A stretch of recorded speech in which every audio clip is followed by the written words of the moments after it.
എല്ലാവർക്കും പുതിയ വീഡിയോയിലേക്ക് സ്വാഗതം. നമ്മൾ ഇന്നൊരു ട്രിപ്പ് മോഡിലാണ് കേട്ടോ. നിലമ്പൂര് സാധാരണയായിട്ട് വരുന്ന സമയത്തൊക്കെ എവിടേക്കെങ്കിലൊക്കെ നമ്മൾ പോകാറുണ്ട്. അമ്മയും ഉണ്ണിയും എല്ലാവരും കൂടിയിട്ടൊക്കെയാണ് പോവാറ്. ഇത്തവണ ഉണ്ണിക്ക് എക്സാം ആണ്, അമ്മയ്ക്ക് അച്ഛമ്മ ഉള്ളതുകൊണ്ടൊന്നും വരാൻ പറ്റിയില്ല. അപ്പോൾ ഞാനും എഡറും കൂടിയിട്ട് പോകാമെന്ന് വിചാരിച്ചു. പിന്നെ ഞങ്ങളുടെ കൂടെ നിങ്ങളുണ്ടല്ലോ, അപ്പം നമുക്ക് എല്ലാവർക്കും കൂടിയിട്ട് അടിച്ചു പൊളിച്ചിട്ട് പോയിട്ട് വരാം. നിലമ്പൂരിൻ്റെ ഭംഗി മുഴുവൻ കാണിച്ചു കൊടുക്കാം. അപ്പോൾ എൻ്റെ കുട്ടികളൊക്കെ വീഡിയോ കാണുമ്പോൾ അവർ പറയാറുണ്ട്, കളിയാക്കൂട്ടോ. ഞാൻ എന്ത് കാര്യം പറയുകയാണെങ്കിലും നിലമ്പൂര് നിലമ്പൂര് നിലമ്പൂര് എന്നിങ്ങനെ ഉദാഹരണം പറയും. നിലമ്പൂര് അതുണ്ടല്ലോ, നിലമ്പൂര് വെള്ളച്ചാട്ടം ഉണ്ടല്ലോ, നിങ്ങളെ നാട്ടിലതില്ലല്ലോ എന്നൊക്കെ പറഞ്ഞിട്ട് ഞാൻ പൊന്നാനിയിൽ ഭയങ്കര ആളാവാറുണ്ട് കേട്ടോ ക്ലാസ്സുകളിലൊക്കെ. പക്ഷേ എന്നാലും പ്രകൃതിയുടെ ഭംഗി കൊണ്ട് അനുഗ്രഹീതമായിട്ടുള്ള മനോഹരമായിട്ടുള്ള ഒരു സ്ഥലം തന്നെയാണ് നിലമ്പൂര്. നിലമ്പൂരിലെ തേക്ക്, നിലമ്പൂരിൻ്റെ ഭംഗിയുള്ള പ്രദേശങ്ങൾ, ആട്യമ്പാറ, കോവിലകം, ഇതൊക്കെ നല്ല ഭംഗിയുള്ള സ്ഥലങ്ങളാണ് കേട്ടോ. അപ്പോൾ ഓരോരുത്തർക്കും ഞാൻ ഓരോ തവണയായിട്ട് കൊണ്ടുപോവാം. ഇനി ഏട്ട വരെ നമുക്ക് ഓരോ സ്ഥലങ്ങളിൽ പോയി കാണാം കേട്ടോ. അപ്പോൾ എന്തായാലും ഇത്തവണ നമ്മൾ നാടുകാണി ചുരം കയറി എവിടേക്കെങ്കിലും പോകാമെന്ന് വിചാരിച്ചു. എവിടെയാണെന്നുള്ളതിനൊരു കറക്റ്റ് ഡെസ്റ്റിനേഷനൊന്നും നമ്മൾ പ്ലാൻ ചെയ്തിട്ടില്ല. പോകുന്നവരെ പോവാം, ബോറടിക്കുമ്പോൾ തിരിച്ചു വരാം, അങ്ങനെയായിരുന്നു വിചാരിച്ചിരുന്നത് കേട്ടോ. പക്ഷെ എന്നാലും നമ്മളൊരു ഡെസ്റ്റിനേഷൻ കണ്ടെത്തി എന്തായാലും അവിടേക്ക് പോയി വന്നു. ഇതിനോടകം തന്നെ നിങ്ങളത് കുറേ ഷോർട്സിൽ കണ്ടിട്ടുണ്ടായിരിക്കും, കണ്ട് ബോറടിച്ചിട്ടുണ്ടായിരിക്കും അല്ലേ. പക്ഷേ നമ്മൾ പോവുകയാണെങ്കിൽ ഇതാണ് നാടുകാണി ചുരം എന്ന് പറയുന്നത് കേട്ടോ. നാടുകാണി ചുരത്തിന് ഒരുപാട് പ്രത്യേകതകളുണ്ട്. ഒരു പ്രത്യേകത എന്ന് പറഞ്ഞു കഴിഞ്ഞാൽ നമ്മുടെ കേരളത്തിനെ തമിഴ്നാടുമായി ബന്ധിപ്പിക്കുന്ന പ്രധാനപ്പെട്ട ഒരു ചുരമാണ് നാടുകാണി ചുരം എന്ന് പറയുന്നത്. നമ്മുടെ മലപ്പുറം ജില്ലയിൽ വഴിക്കടവൊക്കെ കഴിഞ്ഞിട്ടാണ് നമ്മൾ വന്നത് കേട്ടോ. തിരിച്ചു വരുമ്പോൾ കാണിച്ചു തരാം അതിൻ്റെ ടൗൺ ഏരിയാസൊക്കെ.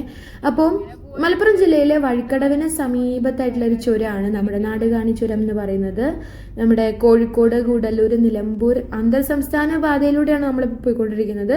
അത് കടന്നു പോകുന്നത് നമ്മുടെ നാടുകാണി ചുരത്തിലാണ്. ഇതാണ് ഇപ്പോൾ നമ്മൾ പോയിക്കൊണ്ടിരിക്കുന്നത് കേട്ടോ.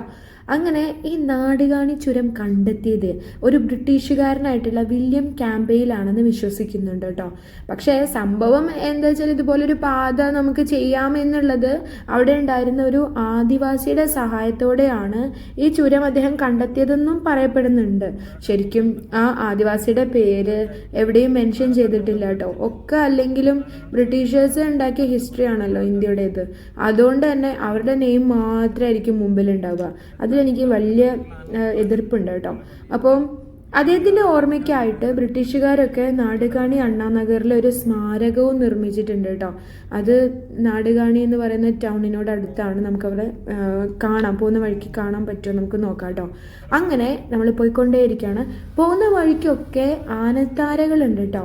ഇവിടെ ആന ഇറങ്ങുന്ന സ്ഥലമാണ്, ശ്രദ്ധിച്ചു പോകണം. കണ്ടില്ലേ, നിങ്ങൾക്ക് ലെഫ്റ്റ് സൈഡിലൊക്കെ കാണാം. എല്ലായിടത്തും ഇതുപോലെ ഇങ്ങനെ ബോർഡുകൾ വെച്ചിട്ടുണ്ട് കേട്ടോ. പക്ഷെ ഇതുവരെ നമ്മൾ പോയ സമയങ്ങളിലൊന്നും തന്നെ ഇതുവരെ ആനയുടെ മുന്നിലൊന്നും പോയി പെട്ടിട്ടില്ല കേട്ടോ.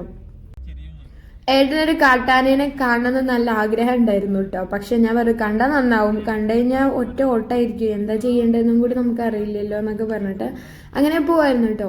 കാട്ടാന, കാട്ടുപോത്ത്, കാട്ടിലുള്ള പുലി, പന്നി ഇതൊക്കെ കാണണമെന്നാണ് ഏട്ടൻ്റെ വലിയ ആഗ്രഹം. പന്നീനെ ഞാൻ കാണിച്ചു കൊടുത്തിട്ടുണ്ട്, അത് നമ്മുടെ വീടിൻ്റെ അവിടെയൊക്കെ വന്നിട്ടുണ്ട് കേട്ടോ. അതുപോലെ കാട്ടുപോത്തും വന്നിട്ടുണ്ട്. ഇപ്പോൾ 2-3 ദിവസമായിട്ട് നിലമ്പൂര് ഈ ഒരു ഭാഗത്ത് കാട്ടുപോത്ത് വന്നിട്ടുണ്ട് എന്നൊക്കെ പറഞ്ഞു. നമ്മുടെ അംഗനവാടി ടീച്ചറൊക്കെ വന്ന് ഫോട്ടോ ഒക്കെ കാണിച്ചിട്ടുണ്ടായിരുന്നു കേട്ടോ. രാവിലെ ഞാനും അമ്മയൊക്കെ നടക്കാൻ പോകുന്നതാണ്. ഉണ്ണിയൊക്കെ എല്ലാവരും കൂടി നടക്കാൻ പോകുന്ന സമയമൊക്കെയാണത്. അപ്പോഴെങ്ങാനും മുമ്പിൽ വന്ന് പെട്ട പണി പാളും. എങ്കിലും ഇങ്ങനെ ഒരുപാട് കാഴ്ചകളുള്ള സ്ഥലമാണ് നമ്മുടെ നിലമ്പൂരും ഇതുപോലെ നാടുകാണി ചുരമൊക്കെ. നിങ്ങൾക്കും ഇഷ്ടമല്ല ഇങ്ങനെ പ്രകൃതിയൊക്കെ കണ്ടുപോകാൻ? നിങ്ങളിത് മുഴുവനായും കാണട്ടെ എന്ന് വിചാരിച്ചിട്ടാണ് ഞാൻ ഇതിങ്ങനെ വീഡിയോ എടുക്കുന്നത് കേട്ടോ. കാരണം നമ്മൾ വീഡിയോയിലൊക്കെ പറയുന്നത് പോലെ ഊട്ടിയിലേക്ക്, മസനഗുഡി വഴി ഊട്ടിയിലേക്ക് ഒരു യാത്ര, അതൊരു വല്ലാത്ത അനുഭവം തന്നെയാണ്. അങ്ങനെ നമ്മൾ പോയിക്കൊണ്ടിരിക്കുകയാണ്. ഈ ടീ പ്ലാന്റേഷൻസ് ശരിക്കും കുടിയേറ്റത്തിൻ്റെ വലിയൊരു ഹിസ്റ്ററി പറയാനുള്ള നാടാണ് നമ്മുടെ നിലമ്പൂരും. അതെ, ഇതുപോലെ ഈ നാടുകാണി ചുരവും ഒക്കെ കേട്ടോ. നമ്മുടെ മലബാർ ഭാഗങ്ങളിലേക്ക് ഒരുപാട് ആളുകൾ ഇതുപോലെ അതിക്രമിച്ച് വന്നിട്ടുണ്ട്, സ്ഥലങ്ങൾ പിടിച്ചെടുത്തിട്ടുണ്ട്, അല്ലാത്ത രീതിയിൽ കുടിയേറി വന്നിട്ടുണ്ട്. തെക്കൻ കേരളത്തിൽ നിന്ന് ഒരുപാട് പേര് ഇവിടെ വന്ന് അവർ ഈ നാടിനെ മലബാർ എന്ന് വിളിച്ച് ആ ഒരു രീതിയിൽ കാട് വെട്ടിത്തെളിച്ച് വീടുകൾ വെച്ച് ടീ പ്ലാന്റേഷൻസും റബ്ബറും അങ്ങനത്തെ കൃഷികളൊക്കെ ചെയ്ത് അങ്ങനെ ജീവിച്ചൊരു ചരിത്രമാണ് നമ്മുടെ നിലമ്പൂരിനുള്ളത്. പൊന്നാനിയിലൊക്കെ ജീവിക്കുമ്പോൾ അവിടുത്തെ ഒരു ലൈഫും അവിടുത്തെ ഒരു കൾച്ചറേ അല്ല നമ്മുടെ നാടിനുള്ളത് കേട്ടോ. ഇവിടെ എന്തും ചെയ്യാൻ, അതായത് ജീവിക്കാൻ വേണ്ടിയിട്ട് എന്ത് കഷ്ടപ്പാടും സഹിക്കാൻ താല്പര്യമുള്ള അല്ലെങ്കിൽ മനസ്സുള്ള ഒരു വിഭാഗം ആളുകളാണ് ഇവിടെ ഉള്ളത്. ജോലി ചെയ്യണം, പണമുണ്ടാക്കണം, ജീവിക്കണം, നല്ല രീതിയിൽ ജീവിക്കണം, അങ്ങനെയുള്ള സ്വപ്നങ്ങളുള്ള ആളുകളാണ് ഇവിടെ മുഴുവനും. രണ്ട് സൈഡിലും നമുക്ക് ധാരാളം കടകളും ടീ ഷോപ്പുകളും ഒക്കെ കാണാൻ പറ്റി. അതുപോലെ ചായപ്പൊടി അങ്ങനത്തെ സാധനങ്ങളൊക്കെ വിൽക്കുന്ന കടകളും ഉണ്ടായിരുന്നു. അപ്പോൾ ഇവിടുന്ന് എവിടെയെങ്കിലും ചായ കുടിക്കണം എന്നൊക്കെ വിചാരിച്ചു കേട്ടോ. പിന്നെ നേരം 10-10:30 ആയിട്ടുണ്ട് നമ്മൾ വീട്ടിൽ നിന്ന് ഇറങ്ങിയപ്പോൾ. കുറച്ചും കൂടി രാവിലെ ഇറങ്ങാമായിരുന്നു. അപ്പോൾ ഒന്നുകൂടി നല്ല നനുത്ത പകലിനെ കാണാമായിരുന്നു, നല്ല മഞ്ഞൊക്കെ കാണാമായിരുന്നു. പക്ഷെ അതൊന്നും നമുക്ക് കാണാൻ പറ്റിയില്ല കേട്ടോ. അങ്ങനെ വഴിയിൽ ഒരു സ്ഥലത്ത് നമ്മൾ വണ്ടി നിർത്തി. എന്നിട്ട് ഇങ്ങനെ കയറി പോകണം ഒരു ടീ പ്ലാന്റേഷൻ്റെ അവിടെ കേട്ടോ. ഒരു വീഡിയോ എടുക്കണം എന്ന് വിചാരിച്ചു. ഇവിടുന്ന് ആ റോഡിലേക്കുള്ള വ്യൂ മനോഹരം എന്നല്ലാണ്ട് എന്ത് പറയാനാ, എന്ത് ഭംഗിയാണ് ഈ കാഴ്ച കാണാൻ, എന്ത് രസമാണല്ലേ. അപ്പോൾ നിങ്ങൾ കണ്ടോട്ടെ എന്ന് വിചാരിച്ചിട്ട് ഞാൻ അതിൻ്റെ മുകളിൽ വലിഞ്ഞു കയറിയതാണ് കേട്ടോ. നല്ല ഭംഗിയുണ്ട്. ഇതിനും മുകളിലേക്ക് പോവാം, പക്ഷേ അട്ടയൊക്കെ ഉണ്ടാവും എന്നാണ് ഏട്ടൻ പറഞ്ഞത്. അതുകൊണ്ട് ഞാൻ അധികം അങ്ങോട്ട് മുകളിലേക്ക് പോയില്ല കേട്ടോ. എന്ത് ഭംഗിയാണ്, എന്ത് രസമാണ്. ശരിക്കും പറഞ്ഞാൽ 2 മൈൻഡാണ് നമുക്കിവിടെ വരുമ്പോൾ ഉണ്ടാവുക കേട്ടോ. ഒന്ന്, ഇത്രയും കാട് വെട്ടിത്തെളിച്ച് എന്തിനാണ് ഇവർ ടീ പ്ലാന്റേഷൻസ് ഉണ്ടാക്കിയത്? ഇതിൻ്റെ ആ ഒരു ദൈവം നൽകിയിട്ടുള്ളത് പോലത്തെ ഒരു നാച്ചുറൽ സംഭവത്തിനെ പൊളിച്ച് കളഞ്ഞിട്ടാണല്ലോ ഈ മല മുഴുവനും അവർ ചെത്തി മിനുക്കി ഇങ്ങനെ ടീ പ്ലാന്റേഷൻസ് ഒക്കെ ഉണ്ടാക്കിയത് എന്ന് നമ്മൾ വിചാരിക്കും. മറ്റൊരു കാര്യം, ഈ മല മുഴുവനും വെട്ടി ഒതുക്കി അതിലിങ്ങനെയും ഒരു ടീ പ്ലാന്റേഷൻ ഉണ്ടാക്കിയല്ലോ. അതൊക്കെ മനുഷ്യൻ്റെ വലിയൊരു കഴിവ് തന്നെയല്ലേ എന്നും നമ്മൾ വിചാരിക്കും. 2 രീതിയിലും നമുക്ക് ചിന്തിക്കാം. എങ്കിലും കേരളത്തിനെയും ലോകത്തിനെയും തന്നെ ചായ കുടിപ്പിക്കുന്ന ചെടികളാണല്ലോ ഇത്. ലോകം മുഴുവനുള്ള ആളുകൾ ചായ കുടിക്കുന്നതിൻ്റെ പങ്ക് നമുക്കും ഉണ്ടാവുക എന്ന് പറയുന്നത് അതും അഭിമാനകരമായിട്ടുള്ളൊരു കാര്യം തന്നെ. അല്ലെങ്കിലും ഒന്ന് ചീഞ്ഞാലേ മറ്റൊന്നിന് വളമാകൂ എന്നൊക്കെ പറഞ്ഞ് ആശ്വസിച്ചിട്ട് നമുക്ക് എന്തായാലും കുറച്ച് ഫോട്ടോസ് വീഡിയോസൊക്കെ എടുത്തിട്ട് പോരാം. നമ്മൾ ഈ കഠിനാധ്വാനത്തിൻ്റെ ഭാഗമല്ല, ഈ ഒരു വലിയ പാതകത്തിൻ്റെ കാട് മുഴുവനും വെട്ടി നശിപ്പിച്ചതിൻ്റെയും ഭാഗമല്ല എന്ന് ആശ്വസിച്ച് നമുക്ക് പോവാം. പക്ഷേ എങ്കിലും ഒരു മനുഷ്യൻ എന്ന നിലയിൽ നമുക്കതിൽ പങ്കുണ്ട് കേട്ടോ. അങ്ങനെ വീഡിയോസൊക്കെ എടുത്ത് നമ്മൾ തിരിച്ചു പോരാണ്. ഞാൻ പിന്നെ പ്രകൃതി കണ്ടു കഴിഞ്ഞാൽ വേറൊരു ലെവലാട്ടോ. എനിക്ക് കുറച്ച് ആസ്വദിക്കുന്ന അസുഖമൊക്കെ ഉണ്ട്. അതെനിക്ക് പണ്ട് കുഞ്ഞുനാളിൽ അമ്മമ്മയുടെ വീട്ടിലൊക്കെ പോകുമ്പോൾ കിട്ടിയിട്ടുള്ളതാണ് കേട്ടോ. പ്രകൃതിയെ കാണണം, ആസ്വദിക്കണം എന്നുള്ളതൊക്കെ. അമ്മമ്മയുടെ വീട് ഇതേപോലെ ഒരു ചരിവിൽ ഒരു മലയുടെ മുകളിലാണ്. മുകളിൽ നിന്ന് നോക്കിക്കഴിഞ്ഞാൽ റോഡൊക്കെ അവിടെ വേറെ ഉണ്ട്. പക്ഷേ ഈ ഇപ്പുറത്തെ സൈഡിൽ നിന്ന് വരുമ്പോൾ അമ്മമ്മയുടെ വീട് ഒരു മലയുടെ മുകളിലാണ് നമുക്ക് ഫീൽ ചെയ്യും. അവിടെ കുറേ സ്റ്റെപ്പുകൾ മുകളിലേക്ക്, അതും കല്ലുകൾ, പണ്ടത്തെ കല്ലിട്ടിട്ടുള്ള സ്റ്റെപ്പുകളാണ്. ഇപ്പോഴത്തെ പോലത്തെ അങ്ങനെ ഭംഗിയിൽ കോൺക്രീറ്റ് ചെയ്ത സ്റ്റെപ്പുകളൊന്നുമല്ല. കല്ലിട്ട പാതയിലൂടെ അങ്ങനെ അതിനടിയിലൊരു തോട് ഒഴുകി പോകുന്നുണ്ട്. ആ തോടിൻ്റെ കരയിൽ ഇപ്പുറത്തെ സൈഡിൽ നിന്ന് അപ്പുറത്തേക്ക് പോകാൻ വേണ്ടിയിട്ട് നമുക്കൊരു കവുങ്ങിൻ്റെ പാലാണുള്ളൂ. അതിലൂടെ കടന്നു പോകുമ്പോഴുള്ളൊരു പേടി, അതിനിപ്പുറത്തുള്ള വലിയൊരു പാടം, മുന്നിൽ മുഴുവൻ വലിയൊരു പാടമാണ്. അതിൻ്റെ കരയിലെ ഒരു തോട് അതിൻ്റെ സൈഡിൽ. അത് കഴിഞ്ഞിട്ടാണ് പിന്നെ അതിൻ്റെ മുകളിലേക്ക് പോകുമ്പോൾ ഭംഗിയുള്ള സ്റ്റെപ്പുകൾ, അതിന് മുകളിലേക്ക് വീട്, തറവാട്, അങ്ങനെയാണ് കേട്ടോ. അപ്പോൾ അതിന് ചുറ്റും നിറയെ മരങ്ങളാണ്. ശരിക്കും ഒരു കാട് തന്നെ, കാടിനുള്ളിലൊരു വീട്. അതുപോലെയാണ് നമ്മുടെ വീട്. അപ്പോൾ അവിടേക്ക് പോകുമ്പോഴുള്ളൊരു ഫീൽ തന്നെയാണ് ഇപ്പോഴും നമുക്ക്. മഞ്ചാടി മരമുണ്ട്, കുന്നിക്കുരുവിൻ്റെ വള്ളി, അതിൻ്റെ ചെടിയുണ്ട്. അതുപോലെ അത് നിറയെ മഞ്ചാടി ഇങ്ങനെ നമ്മൾ പോകുന്ന വഴിയിൽ ഇങ്ങനെ വീണ് കിടക്കും. പ്രത്യേകിച്ച് നമ്മൾ വേനൽക്കാലത്താണല്ലോ പോവുക, സ്കൂളൊക്കെ അവധിക്ക്. അതുപോലെ അവിടെയുള്ള പുഴയിൽ പോയിട്ട് കുളിക്കുക, തോട്ടിൽ പോയിട്ട് എന്തെങ്കിലുമൊക്കെ ഒഴുക്കി വിടുക, മീൻ പിടിക്കുക, അതൊക്കെ എന്ത് രസമുള്ള കാലങ്ങളാണ്. ആ ഒരു ഓർമ്മയിലാണ്. അല്ലെങ്കിലും നമ്മൾ മലയാളികളൊക്കെ ജനിച്ച് വളർന്നിട്ടുണ്ടാവുക ഇത്തരമൊരു പ്രകൃതിദത്തമായിട്ടുള്ള ഏരിയാസിൽ തന്നെയാണല്ലോ. അതുകൊണ്ട് നേച്ചറുമായിട്ടുള്ളൊരു ബന്ധം നമുക്ക് ഒരിക്കലും വിട്ടുകളയാൻ പറ്റുന്നതല്ല. എത്ര വലിയ ഫ്ലാറ്റുകൾ കെട്ടി നമ്മൾ ജീവിച്ചാലും നമ്മുടെയൊക്കെ ഉള്ളിൽ ആ ഒരു ചെറിയ കുട്ടി പാടത്തും പറമ്പത്തൊക്കെ ഓടി കളിക്കാൻ ആഗ്രഹിച്ചിരുന്ന ഒരു കുട്ടി ഉണ്ടല്ലോ. അതുതന്നെയാണ് പ്രകൃതി നമ്മളെ എപ്പോഴും ആശ്ചര്യപ്പെടുത്തുന്നത്. മറ്റെവിടെ പോയിട്ട് വലിയ വലിയ വലിയ ബിൽഡിങ്ങുകൾ കണ്ടു കഴിഞ്ഞാൽ നമുക്ക് തോന്നാത്തത്ര ഒരു ഭയങ്കര റിലാക്സേഷൻ നമുക്ക് ഇതുപോലെയുള്ള കാഴ്ചകൾ കാണുമ്പോൾ നമുക്ക് ഫീൽ ചെയ്യും. ഇതൊക്കെ ടീ പ്ലാന്റേഷൻസ് ആണ് കേട്ടോ. അങ്ങനെ ഒരുപാടെണ്ണം 2 വഴികളിൽ നമുക്ക് കാണാൻ സാധിച്ചു.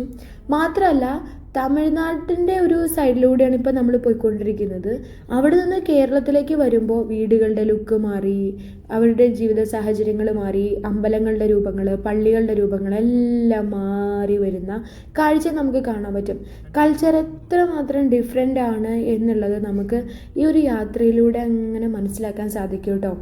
അമ്പലങ്ങളുടെ രൂപമൊക്കെ ശരിക്കും തമിഴ്നാട് സ്റ്റൈലാണ് ഒരു മേഖല വരെ. അതിനപ്പുറത്തേക്ക് കടന്നു കഴിഞ്ഞാൽ പിന്നെ നമ്മുടെ കേരള സ്റ്റൈലാണ്. ആ ഒരു ഡിഫറൻസ് നമുക്ക് കറക്റ്റായിട്ട് വിസിബിൾ ആവുന്ന കുറേ പ്രദേശങ്ങൾ, അല്ലെങ്കിലും പ്രകൃതിയോടിണങ്ങി നമുക്ക് ജീവിക്കാൻ സാധിക്കുന്നത് തന്നെ വലിയൊരു കാര്യമല്ലേ. ശരിക്ക് എൻ്റെയൊക്കെ ഒരു പേഴ്സണലി എന്ന് വെച്ചാൽ എനിക്ക് എവിടെ പോയി കഴിഞ്ഞാലും ഭംഗിയുള്ള സ്ഥലം കണ്ട് അവിടെ വീട് വെച്ച് താമസിക്കാൻ തോന്നും കേട്ടോ. തിരുപ്പതി പോയപ്പോൾ അവിടെ ഒരു വീട് വയ്ക്കണമായിരുന്നു, ഇവിടെ വന്ന് കണ്ടപ്പോൾ ഇവിടെ ഒരു വീട് വയ്ക്കണമായിരുന്നു. അങ്ങനെ എല്ലാ സ്ഥലങ്ങളിലും ഓരോ വീടുകളല്ലേ. അപ്പോൾ എങ്കിലും ആവർത്തനത നമുക്ക് എപ്പോഴും നമ്മളെ സന്തോഷിപ്പിക്കണമെന്നില്ല. ഇത്തരം സ്ഥലങ്ങളിലൊക്കെ ഇടയ്ക്കിടയ്ക്ക് വന്നു പോകുന്നതിലാണ് കൂടുതൽ ഭംഗി എന്ന് നമുക്ക് തോന്നും. സ്ഥിരമായിട്ട് നമ്മളിവിടെ ജീവിക്കുമ്പോൾ നമുക്ക് ചിലപ്പോൾ ഒരു പക്ഷേ ഭംഗി തോന്നണമെന്നില്ല. എങ്കിലും പ്രകൃതിയോടിണങ്ങി ജീവിക്കാൻ സാധിക്കുന്നതിലും വലിയ ഒരു കാര്യം വേറൊന്നുമില്ല എന്ന് നമുക്ക് ഈ യാത്രകളിലൂടെ നമുക്ക് തോന്നും. നിങ്ങൾ എത്രത്തോളം പ്രകൃതിയെ സ്നേഹിക്കുന്ന ആളാണെന്ന് നമുക്ക് ഓരോ കാഴ്ചകൾ കാണുമ്പോൾ ഉള്ളിനുള്ളിൽ ഇങ്ങനെ കോരിത്തിരിക്കും കേട്ടോ. അപ്പോൾ നമ്മളുടെ യാത്ര ഇങ്ങനെ കണ്ടിന്യൂ ചെയ്ത് പോയിക്കൊണ്ടേയിരിക്കുകയാണ്. നമ്മൾ ഇനി നേരെ പോകുന്നത് ഒരു ഡെസ്റ്റിനേഷൻ നമുക്കൊന്നും ഉണ്ടായിരുന്നില്ല, എവിടേക്ക് പോകണമെന്നൊന്നും നമ്മൾ തീരുമാനിക്കുകയും ചെയ്തിട്ടുണ്ടായിരുന്നില്ല. അപ്പോൾ നമുക്ക് പോകുന്ന വഴിക്കൊരു ഐഡിയ കത്തിയത് നമുക്ക് വയനാട് പോവാം, എടക്കൽ കേവ്സിൽ പോവാമെന്ന് വിചാരിച്ചു. കാരണം യാത്ര വെറുതെ വന്ന് പോയി എന്ന് നമുക്ക് ഫീൽ ചെയ്യണ്ടല്ലോ, എന്തെങ്കിലും ഒരു കാഴ്ച കവർ ചെയ്തു നമുക്ക് തോന്നാമല്ലോ. അങ്ങനെ എടക്കൽ കേവ്സിലേക്ക് പോകാമെന്ന് വിചാരിച്ചിട്ടാണ് നമ്മളങ്ങനെ പോയിക്കൊണ്ടിരിക്കുന്നത് കേട്ടോ. റോഡിന് ഇരുവശവും അവിടെ എത്തുന്നത് വരെയും ഇതുപോലെയുള്ള ഭംഗിയുള്ള ടീ പ്ലാന്റേഷൻസ് ആണ്. എന്തിനാണ് ഇതന്നെ എടുത്തുകൊണ്ടിരിക്കണത് നമുക്ക് തോന്നും, പക്ഷേ അതിൻ്റെ ഭംഗി കാണുന്നതുകൊണ്ടാണ് കേട്ടോ. അങ്ങനെ നമ്മളിതാ ആ ഒരു മല മുന്നിൽ കണ്ടു. പെട്ടെന്നൊരു വളവ് തിരിഞ്ഞപ്പോൾ നമ്മൾ മുന്നിൽ വലിയൊരു പാറയും വലിയൊരു മലയും കണ്ടു കേട്ടോ. ഈ ഒരു വീഡിയോയിൽ അത് അത്ര വിസിബിൾ അല്ല, പക്ഷെ പെട്ടെന്ന് നമ്മളൊരു വളവ് തിരിഞ്ഞപ്പോൾ മുന്നിൽ വലിയൊരു മല പോലെ ഫീൽ ചെയ്തു. അപ്പോൾ നമ്മൾ വിചാരിക്കുന്നില്ല ആ മലയുടെ മുകളിലേക്കാണ് നമ്മളിപ്പോൾ കയറാൻ പോകുന്നത് എന്ന് കേട്ടോ. അതൊന്നും ആയിരിക്കില്ല, അത്ര ഉയരത്തിലാണോ ഗുഹയൊക്കെ ഉണ്ടാവുക എന്ന് നമ്മളന്ന് ചിന്തിച്ചു. എന്നിട്ട് നമ്മളിങ്ങനെ അമ്പലവയലിൻ്റെ ആ ഒരു ഭാഗത്തു നിന്ന് ഇങ്ങനെ വരികയാണ്. ഗൂഗിൾ മാപ്പ് ഇട്ടിട്ടാണ് നമ്മൾ വരുന്നത് കേട്ടോ. അപ്പോൾ താഴെ നമ്മൾ കാറ് പാർക്ക് ചെയ്തു. പാർക്കിംഗ് ചാർജ് നമ്മുടെ കാറിന് 30 റുപ്പീസാണ്. അതവിടെ കൊടുത്തവർ കറക്റ്റ് പാർക്ക് ചെയ്യേണ്ട സ്ഥലം പറഞ്ഞുതരും. അതുവരെ റോഡിലൊരു മനുഷ്യനെയും കണ്ടില്ല കേട്ടോ. പക്ഷേ ഇവിടെ എത്തിയപ്പോൾ കുറേ ആളുകളെ കണ്ടു. അല്ലെങ്കിലും ആളുകളെ കാണുമ്പോൾ ഭയങ്കര സമാധാനമാണ് കേട്ടോ. അതിങ്ങനെ ഒറ്റപ്പെട്ടുള്ള വഴികളിലൂടെ പോരുമ്പോൾ നമുക്ക് ഫീൽ ചെയ്യും. അങ്ങനെ നമ്മൾ ആ മല കയറാണ്. കുറച്ച് കഷ്ടപ്പാടുണ്ട് കേട്ടോ കയറാൻ, നന്നായിട്ട് കിതയ്ക്കുന്നുണ്ട്. അതുകൊണ്ടാണ് വീഡിയോ ഇങ്ങനെ ഷെയ്ക്ക് ആവുന്നത്. നമുക്ക് നടക്കുന്നതിൻ്റെ ആ താളത്തിൽ കറക്റ്റായിട്ടും നടക്കാൻ പറ്റില്ല. നമ്മൾ നല്ല എഫേർട്ട് എടുത്തിട്ട് വേണം കയറാൻ. പിന്നെ ഏട്ടനും കയറി പോകുന്നുണ്ട് കേട്ടോ, ഞാൻ കുറച്ച് ബേക്കിലായിപ്പോയി. അങ്ങനെ ഇവിടെ നല്ല ഭംഗിയുള്ള കാഴ്ചകളൊക്കെ കണ്ടിട്ട് നമ്മളങ്ങനെ പോവാണ്. റോഡിന് ഇരുവശവും നമുക്ക് കടകൾ കാണാം, ഇഷ്ടം പോലെ കടകൾ. പിന്നെ പ്രധാനമായിട്ടും കണ്ടത് കുരങ്ങന്മാരെയാണ് കേട്ടോ. അവർ ഓരോരുത്തരുടെ ഓരോ ഫുഡ് ഐറ്റംസൊക്കെ തട്ടിപ്പറിച്ച് കൊണ്ടുപോകുന്നതൊക്കെ നമ്മൾ കണ്ടു. കുറേ ട്രാവലേഴ്സ് ഉണ്ടായിരുന്നു, കൂടുതലും തമിഴ്നാട്ടുകാരായിരുന്നു ഉണ്ടായിരുന്നത് കേട്ടോ. നമ്മുടെ നാട്ടിലുള്ളവർ അധികം ഉണ്ടായിരുന്നില്ല. സ്കൂളിൽ നിന്ന് ട്രിപ്പ് വന്ന കുട്ടികളുണ്ടായിരുന്നു. പിന്നെ കുറേ പേര് അവരൊക്കെ എന്തൊക്കെയോ പൊതിയിൽ വാങ്ങിക്കൊണ്ടുവന്നുണ്ട്, എന്താണെന്ന് മനസ്സിലായില്ല. തിരിച്ചു വന്നപ്പോഴാണ് നമ്മളുടെ കയ്യിലും പൊതിയായത്. അപ്പോൾ നമുക്ക് മനസ്സിലായി കാപ്പിപ്പൊടി ചായപ്പൊടി സംഭവങ്ങളൊക്കെയാണ് കേട്ടോ. പിന്നെ അവിടെ കുറേ മാഗ്നറ്റ് മറ്റ് സാധനങ്ങളൊക്കെ ഒതൻറ്റിക് ആയിട്ടുള്ള കുറേ ഐറ്റംസ് ഒക്കെ ഉണ്ടായിരുന്നു. അങ്ങനെ കുറേ സംഭവങ്ങൾ. നമ്മൾ ചോക്ലേറ്റ് വാങ്ങിച്ചു കേട്ടോ, പക്ഷെ അത് ശരിക്കും റിയലായിട്ടുള്ള അവിടുത്തെ ചോക്ലേറ്റ് ആണെന്ന് തോന്നിയില്ല കഴിച്ചപ്പോൾ. വെറും മധുരമുള്ളൊരു സംഭവം. ഇതാണ് നമ്മളുടെ എൻട്രൻസ്. നമ്മൾ എൻട്രൻസിലേക്ക് എത്തി. അവിടെ നമ്മൾ ഫീസ് കൊടുക്കണം. അഡൽസിന് 50 രൂപയാണ്, കുട്ടികൾക്ക് 30 രൂപയാണ് കേട്ടോ. പിന്നെ അവിടെ നമ്മൾ വാട്ടർ ബോട്ടിൽ സ്റ്റിക്കർ ഒട്ടിക്കണം. കാരണം വാട്ടർ ബോട്ടിൽ അവിടെ ഇട്ട് പോന്നു കഴിഞ്ഞാൽ 20 രൂപ ഫൈൻ വരും. നമ്മൾ തിരിച്ചത് കൊണ്ടുവരികയാണെങ്കിൽ 20 രൂപ നമുക്ക് തിരിച്ചു തരും കേട്ടോ. അത് മിക്കവാറും എല്ലാ സ്ഥലങ്ങളിലും ഇപ്പോൾ അങ്ങനെയൊക്കെ തന്നെയാണല്ലോ.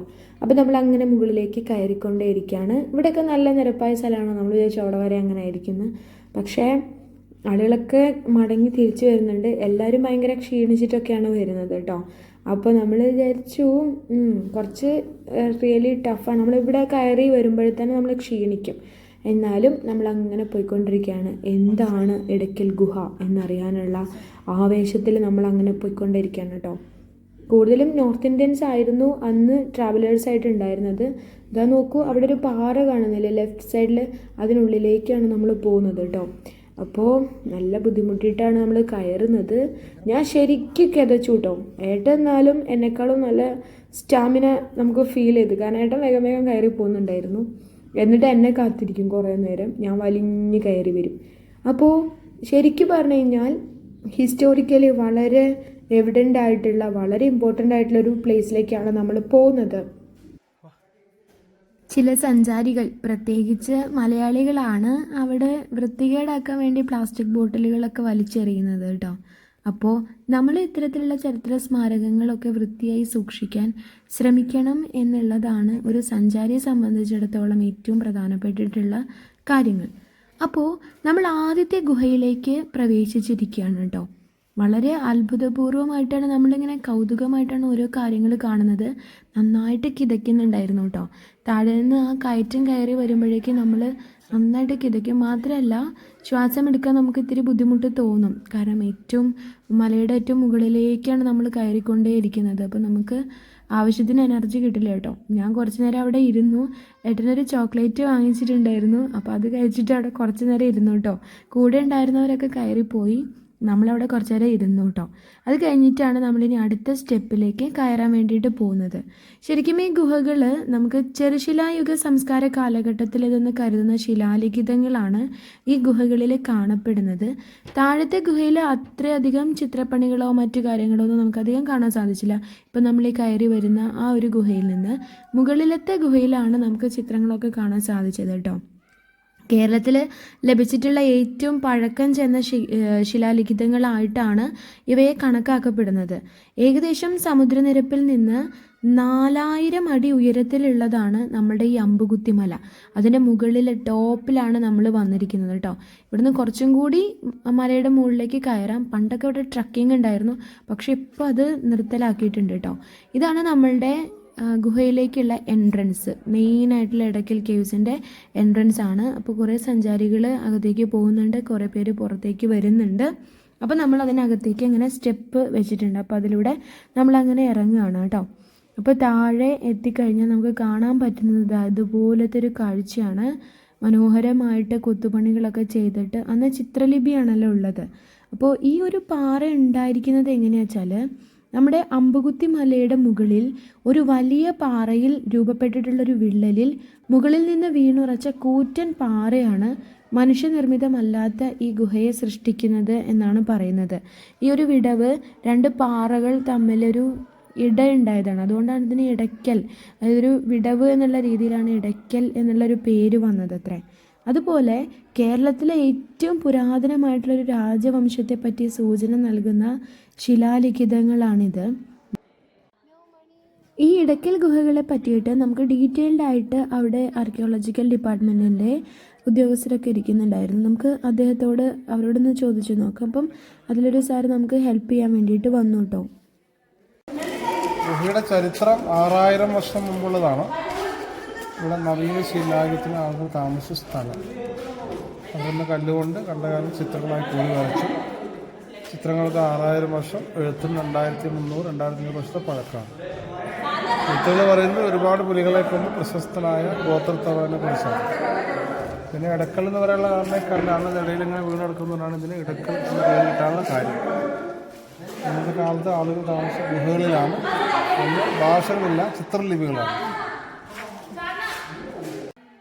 വരുന്ന സഞ്ചാരികളോടെല്ലാം ഇതിൻ്റെ ചരിത്രവും അവശേഷിപ്പുകളുടെ പ്രാധാന്യവും എല്ലാം പറഞ്ഞു തരുന്ന ആ ഉദ്യോഗസ്ഥൻ്റെ പേര് ചോദിക്കാൻ മറന്നുപോയി എന്നുള്ള ഒരു വിഷമത്തിലായിരുന്നു ഞങ്ങൾ കേട്ടോ. അത് പിന്നീടാണ് ആലോചിച്ചത്. എങ്കിലും സാറിന് ഒരുപാട് നന്ദി അറിയിക്കുകയാണ്. വീണ്ടും സഞ്ചാരികൾ വന്നുകൊണ്ടേയിരിക്കുന്നുണ്ടായിരുന്നു. അങ്ങനെ ഇടയ്ക്കലിൽ നിന്നും സ്നേഹപ്രഭയുടെ കൂടെ പിന്നെ അവിടെ നിന്നിട്ട് എല്ലാവരും ഫോട്ടോ സെക്ഷൻ ആയിരുന്നു. അതേപോലെ നമ്മളും കുറച്ച് വീഡിയോസും ഫോട്ടോസൊക്കെ എടുത്ത് അങ്ങനെ അവിടെ തന്നെ ഇങ്ങനെ നിന്നു കേട്ടോ. അപ്പം ശരിക്കും ചരിത്രാതീത കാലത്ത് വലിയൊരു അവശേഷിപ്പാണ് ഇവിടെ. പ്രാചീനമായിട്ടുള്ള ചിത്രങ്ങളും പിൽക്കാലത്ത് രേഖപ്പെടുത്തിയിട്ടുള്ള ലിപികളൊക്കെ നമുക്ക് ഈ ഒരു പാറയുടെ പല ഭാഗത്തായിട്ട് കാണാൻ സാധിക്കും ഈ ഒരു ഗുഹയിൽ. ശരിക്കും പറഞ്ഞു കഴിഞ്ഞാൽ ഇതിൻ്റെ ഒരു പേരിന് പിന്നിൽ എന്ന് പറഞ്ഞാൽ ഇടയ്ക്കൽ എന്ന് പറഞ്ഞു കഴിഞ്ഞാൽ ഒരുപാട് ഭാഷാന്തരം ആ ഒരു വാക്കിനുണ്ട്. പാറകൾക്കിടയിലെ അഥവാ പാറയുടെ നടുവിലുണ്ടായ വിള്ളലിലേക്ക് ഇടയിലേക്ക് മുകളിൽ നിന്ന് വീണ് കിടക്കുന്ന ഒരു വലിയ കല്ലാണ് ശരിക്കും ആ പേരിൻ്റെ ആധാരം എന്ന് പറയുന്നത്. 98 അടി നീളവും 22 അടി വീതിയുമുള്ള ഈ വിള്ളലാണ് ശരിക്കും ഈ ഒരു ഗുഹ ഉണ്ടാവാൻ കാരണമായത്. ഏകദേശം 30 അടിയോളം ഉയരം ഈ ഗുഹയ്ക്ക് ഉണ്ട് കേട്ടോ. 1901 മലബാറിലെ ജില്ലാ പോലീസ് സൂപ്രണ്ടായിരുന്ന എഫ് ഫോസെറ്റ് ആണ് ദക്ഷിണേന്ത്യൻ ചരിത്ര രചനയിൽ വഴിത്തിരിവുണ്ടാക്കിയ ഇടയ്ക്കൽ ഗുഹകളെ ശരിക്കും ലോകശ്രദ്ധയിലേക്ക് കൊണ്ടുവന്നത്. ആദിവാസികളായിട്ടുള്ള മുള്ളുക്കുറുമരുടെയും പണിയരുടെയും സഹായത്തോടെ കാട് വെട്ടി വഴിയുണ്ടാക്കിയാണ് അദ്ദേഹം ആദ്യമായിട്ട് ഇവിടേക്ക് എത്തിയത്. ഫോസർ അക്കാലത്ത് നിരവധി തവണ ഈ ഗുഹകളെ പറ്റിയിട്ടൊക്കെ പഠനം നടത്തുകയുണ്ടായി.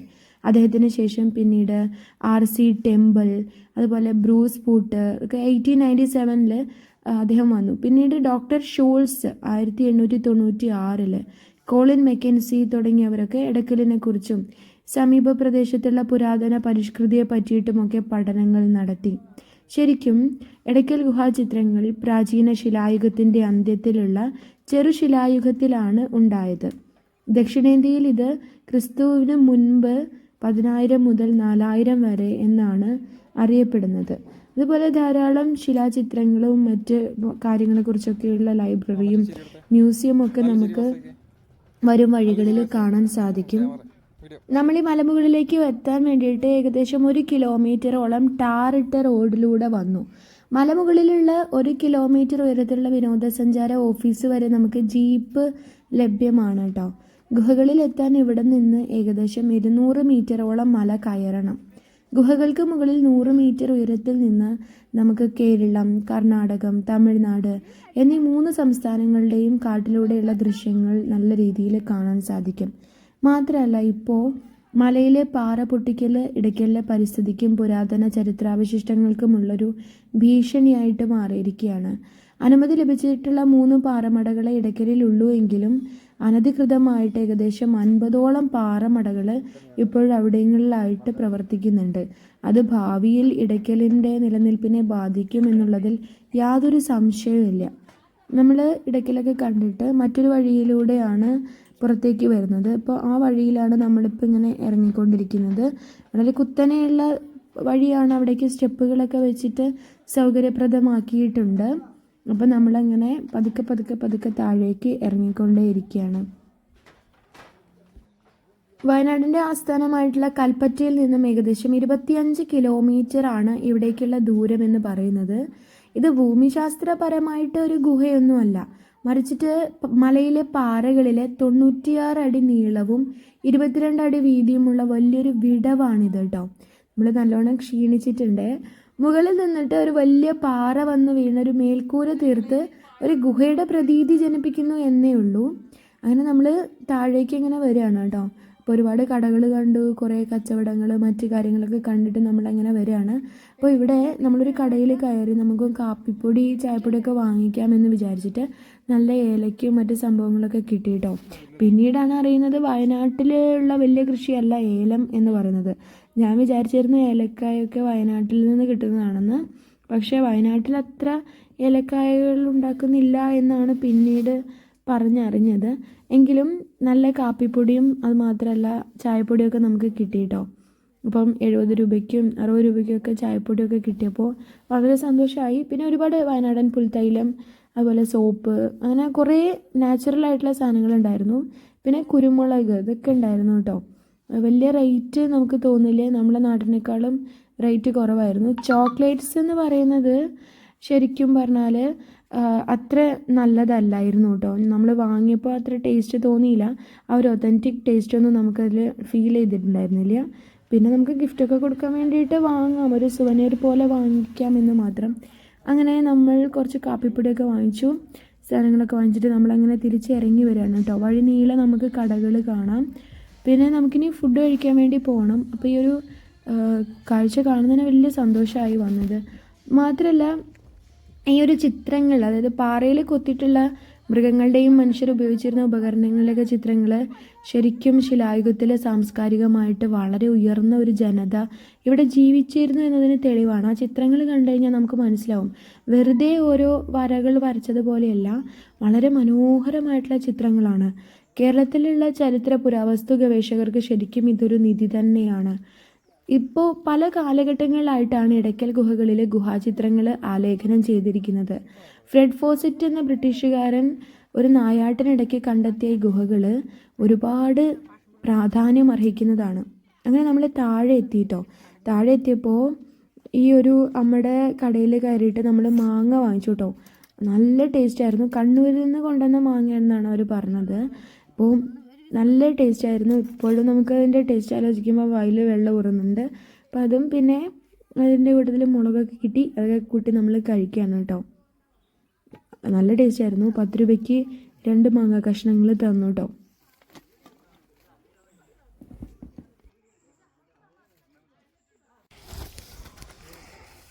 നോക്കട്ടെ എന്താ സാധനം നോട്ടെ കാണിച്ചേ.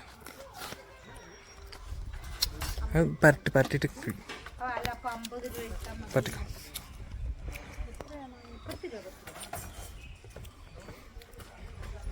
മുളക് തിന്നാൻ ഭയങ്കര ഇഷ്ടമാണ് കേട്ടാ.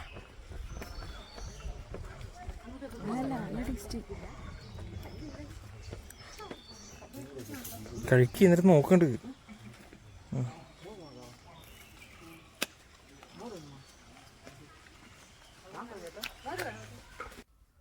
ഇനി നമ്മൾ താഴേക്ക് പോകുമ്പോൾ ഒരുപാട് സാധനങ്ങൾ അങ്ങനെ വെച്ചിട്ടുണ്ട്. ചിരട്ട കൊണ്ട് ഉണ്ടാക്കിയിട്ടുള്ള അണ്ണാൻ, അങ്ങനെ കുറേ സംഭവങ്ങളുണ്ട് കേട്ടോ. നമുക്ക് ഇഷ്ടത്തിന് വാങ്ങിക്കാൻ പറ്റും. ഞങ്ങളൊന്നും വാങ്ങിയില്ല, പക്ഷെ എന്നാലും കുറേ സംഭവങ്ങൾ അവിടെ കണ്ടു കേട്ടോ. മുള കൊണ്ട് ഉണ്ടാക്കിയിട്ടുള്ള സാധനങ്ങൾ, വള, മാല, അങ്ങനെ കുറേ സംഭവങ്ങൾ കണ്ടു. അപ്പോൾ നിങ്ങൾക്ക് ഇഷ്ടപ്പെട്ട സാധനങ്ങളൊക്കെ വാങ്ങിക്കാം. ഇതിൽ 30 രൂപയാണ് കേട്ടോ ഈ ഒരു വളയ്ക്ക്. ഇത് മുള കൊണ്ട് ഉണ്ടാക്കിയതാണ് അത്രേ. അപ്പം നല്ല ഭംഗി തോന്നി. അങ്ങനത്തെ പല ഡിസൈനും പല കളേഴ്സും ഒരുപാട് കടകളുണ്ടായിരുന്നു. അപ്പോൾ എല്ലാ കടകളിലും ഉണ്ട്. പിന്നെ അതുപോലെ സ്പൂണുകളൊക്കെ ഇതിന് 10 രൂപ മുതൽ 10, 20, 30 അങ്ങനെയൊക്കെയുള്ള റേറ്റിലാണ് കേട്ടോ ഉണ്ടായിരുന്നത്. അപ്പോൾ നല്ല ഭംഗിയുള്ള സാധനങ്ങളൊക്കെ നമുക്ക് വാങ്ങിക്കാൻ പറ്റും. അങ്ങനെ ഞങ്ങൾ താഴേക്ക് ഇറങ്ങിക്കൊണ്ടേ ഇരിക്കുകയാണ് കേട്ടോ. കടകൾ കാണുമ്പോൾ ഞാനിങ്ങനെ നിൽക്കും, ഏട്ടനോട് അങ്ങനെ സ്റ്റേ. അപ്പോൾ എന്നോട് ചൂരൽവടി വേണമെന്ന് ചോദിച്ചു. അപ്പം ഞാൻ പറഞ്ഞു, ഇനി എന്തിനാണ് ചൂരൽവടി, നമ്മൾ നിർത്തിയില്ലേ പരിപാടികൾ എന്നൊക്കെ പറഞ്ഞ് നമ്മളങ്ങനെ താഴേക്ക് വരികയാണ് കേട്ടോ.